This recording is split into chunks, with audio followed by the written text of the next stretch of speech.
So I have a particle that's moving along a line and kind of back and forth, I think.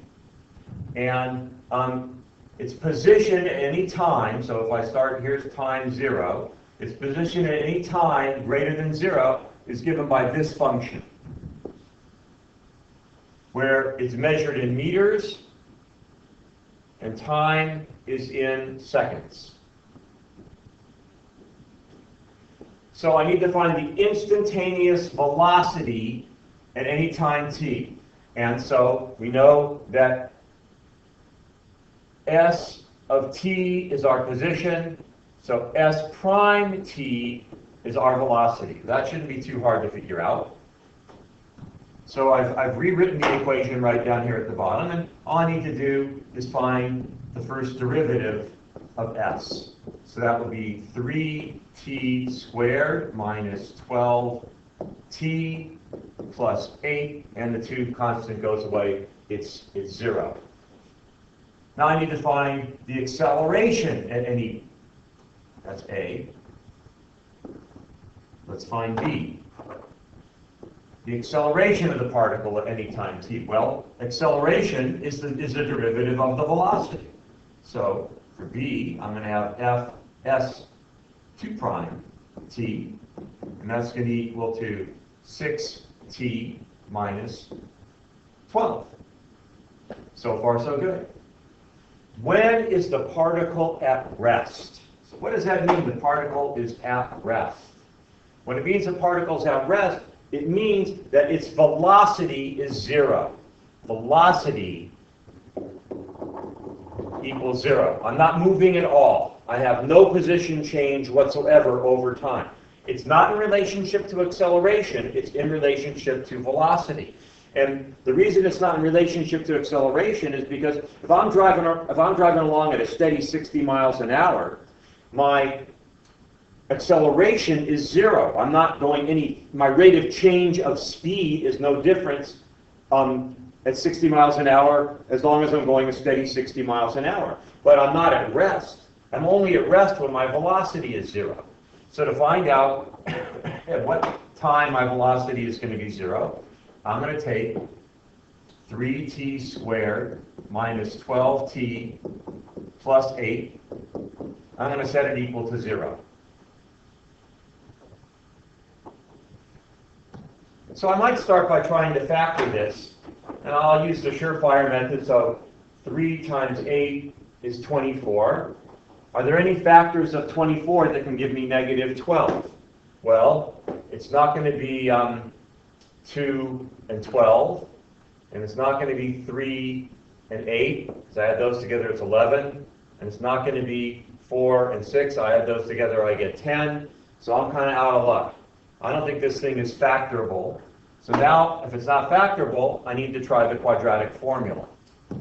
And I like to start the quadratic formula by doing the discriminant, so I can see if it's really solvable. So the discriminant is b squared minus 4ac. So I'd have negative 12 squared minus 4 times a, which is 3, times c, which is 8. So I have 144 minus, well, 12 times 8. I'm not good at this. 12 times 8 minus 96. So 144 minus 96. Give me positive 48. I know it says negative 48, but that's just because I was being lazy and not changing my negative signs. So it's positive 48. So using the quadratic formula to solve this, I'm going to have negative b, so negative 12, plus or minus the square root of the discriminant, which is 48, all divided by 2 times 3. Now, in this kind of a problem, I would take it in decimal form. So let's find out what that is equal to. I have 12 plus the square root of 48, and I'm going to divide that by 6.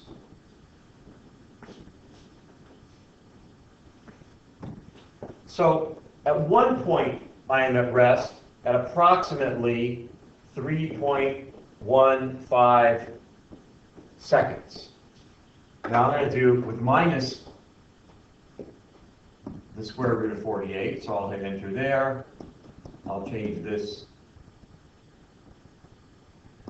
to a minus sign, enter, divide it by 6. The other place,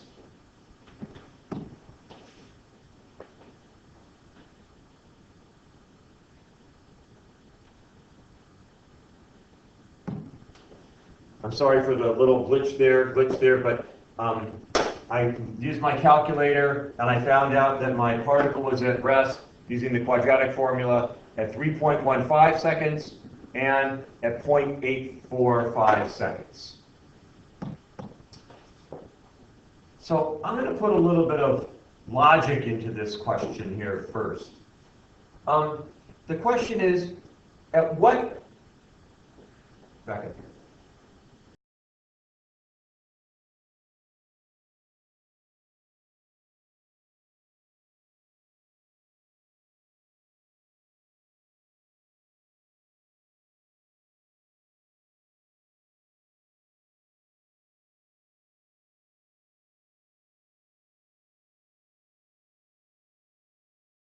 Positive direction or negative, and stop. Switch direction.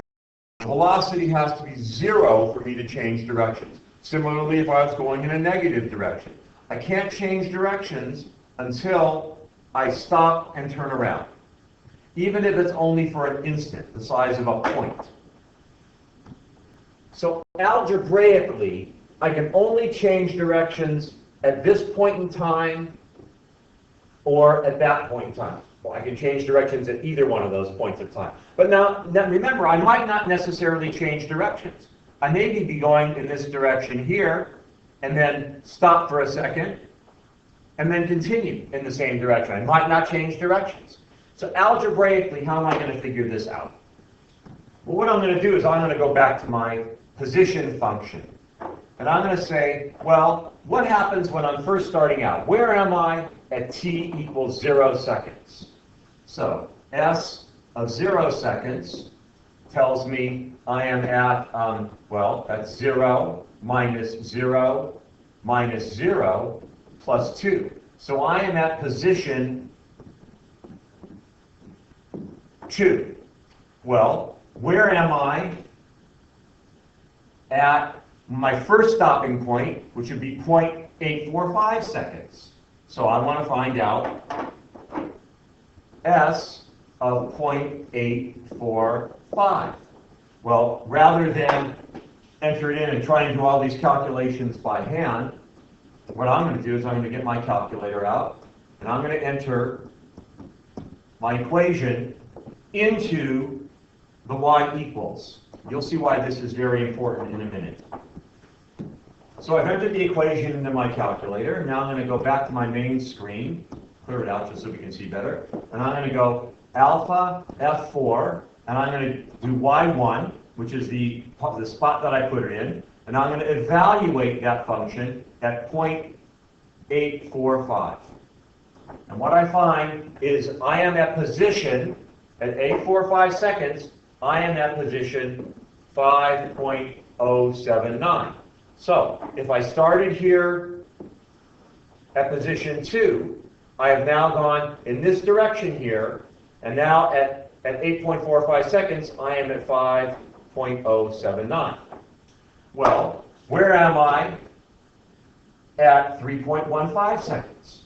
Alpha F4, Y1, parentheses, 3.15 seconds. Well, now I am way over here at position negative 1.08. So clearly, I turned around right there after my 0.845 seconds, and I went this direction here until 3.15 seconds.